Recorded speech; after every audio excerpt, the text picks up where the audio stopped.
These are the details of few employees working in a small company. Names are in the first row, departments in the second row, locations in the third row, and salary in the last row of the table. Now I want to sort this data in the descending order of salary. In other words, the person with the highest salary should come first, and the person with the lowest salary should be in the last position of this table.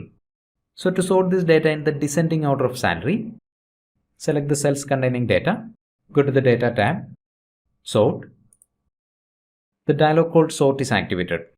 In most of the data analysis problems, we sort data from top to bottom. But in this particular case, we need to sort data from left to right. For that, Options, Sort left to right. OK. Now we want to specify the row by which data is to be sorted. We want to sort the data on the basis of salary, and salary is in the fifth row of this worksheet. Sort by row number 5. Sort on cell values. Next is sorting order. To sort data in the descending order of salary, largest to smallest.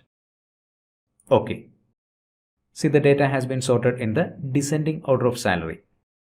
Person with highest salary is in the first position. The employee with lower salary is in the last position.